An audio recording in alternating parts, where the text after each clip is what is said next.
So the yarn I use for this project, we're going to have a bunch of different color yarns and some different textures too.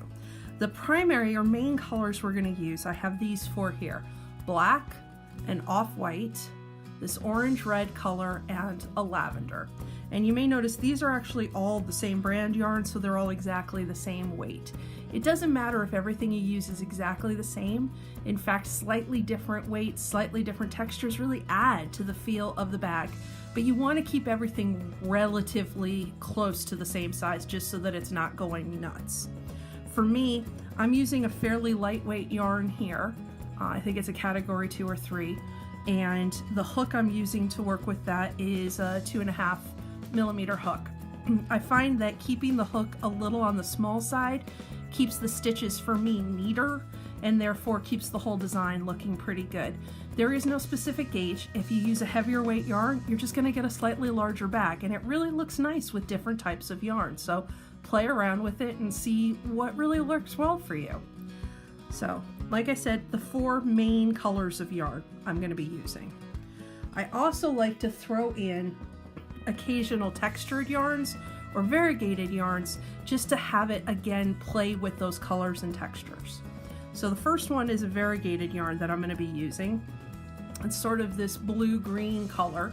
I got this from a yarn shop on sale. It is not the same weight as the other yarns. It's a little bit bigger, but still very, very close. So like I said, it adds to the design of the bag. It doesn't hurt it. And it still works with my same hook. This yarn will only be used in individual rounds, meaning it's not connecting up with the pattern. So you really can use any color when I use this one. If you have a variegated yarn of any kind, the color changes really look pretty cool and nice. So maybe find something like that and play with it. Otherwise, a solid color different than the 4 I showed you in the beginning will work great too. So for this one, if you don't have a variegated, either a dark blue or a green color would look really nice, just a solid yarn. Like I said, we just use this a few times in individual rounds. I also like to use textured yarn.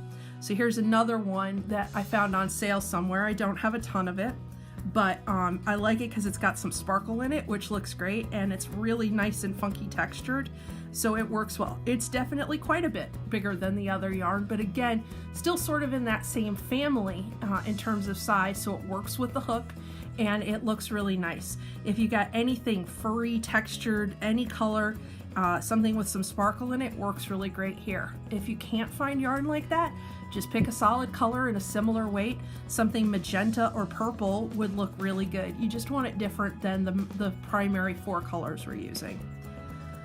Another textured yarn that I have that I really love is this one. You'll notice this is really, really, really fine, and then it has these little fuzzy bits every once in a while.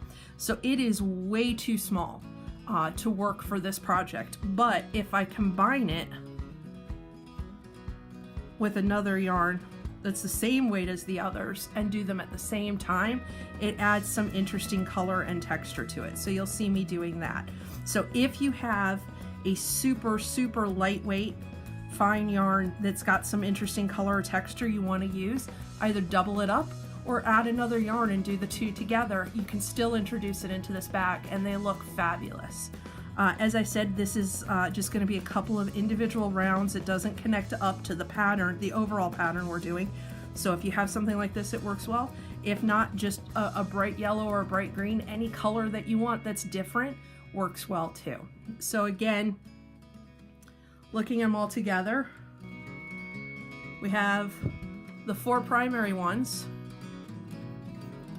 a variegated one, and a couple of textures. So those are the yarns that I'm going to use in this bag. To keep with the pattern, stick with the 4 main ones or as close to that as possible, and have fun with these guys here. Use any scraps you happen to have, any colors you really, really love, textures, furs, anything. Really plays and has fun with this bag. So play with it, have some fun with it, and it really makes the design your own. So we get to start the bag. We're going to start with the base. Now this is a mandala based design, meaning I use techniques similar to the way that I do the round mandalas, But in this instance, I want a square bag. So instead of starting with a magic circle, I'm just going to start with a slip knot and chain to make a rectangular base. So there's my slip knot. I'm going to chain 41. 1, 2, 3, 4, 5. So as you're doing this, you just want to keep your chain stitches even. Make sure that you do 41, because with the next round we start with the second one, which will give us 40 single crochet stitches. So go ahead, chain your 41, and I'll catch up with you then. Okay, so I finished my chain of 41. Like I said, we do 41 so that we end up having 40 single crochet, because we skipped the first one and work our first single crochet into the second chain. So however many you have right now, the 40 you have, that's the size of your bag from side to side. So like I said, with the weight yarn I've got, I have a bag about this big, which works really well for a small bag. It just about fits a tablet in there. Again, use a bigger yarn, you'll get a bigger bag. Use something even smaller, you'll get a smaller bag for like a cell phone. And very, very tiny little stitches. But I like the lightweight yarn, but I also really like making this from a worsted weight yarn and having a slightly bigger shoulder bag. It's really great. So for round one, or sorry, this is row one, because we're just working in individual rows. We're going to go ahead and do a single crochet into the second chain. So that's one, and now you're just going to do them all the way across.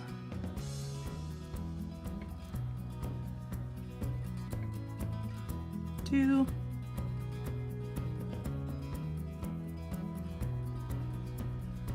three, four, 5, and so on. Just do single crochets all the way across. You should have a total of 40 when you're done. Keep count, because the count is really important later on when we start the more intricate pattern for the sides. So 40 single crochet across. I'll meet you at the end. Okay, so my first row is done. That leaves me 40 single crochet, and like I said, I counted them as I went. It's the base for the bag, to me personally, is the most boring part to do, but it's also the most critical in terms of keeping that count consistent, so that once we get to the sides where the fun begins with the pattern and the color changing, we know everything's going to work. If the base is screwed up, everything after that will be screwed up. So be very careful with this count. So 41 chains gives us 40 single crochet. At the end of the row, we're going to stick with the black yarn for this entire base. Once we get to the sides, we start switching yarn every row or round. So at the end, go ahead, chain 1, turn your work, and do another 40 back. So single crochets across, keep count of your stitches, make sure that you are doing 40 of them total. For the base, we're going to do both loops. Once we get to the sides, we switch to back loop only. So 40 single crochet in both loops all the way across. When you get to the end of the row, chain 1 turn, and I'll pick you up there. Alright, so we have 2 rounds, or 2 rows, sorry, I'm always going to say rounds because that's what we deal with later. I have 2 rows done. 40 stitches each, again keeping track of my count. At the end of the row, I'm going to chain 1 and flip. So we need a total of 5. So you've done 2 with me, you're going to do 3 more so that you have 5 rows total. That'll be the base. So go ahead, chain 1 like we just did, start row number 3, and I will see you at the end of row number 5. So 5 total, 3 more to go.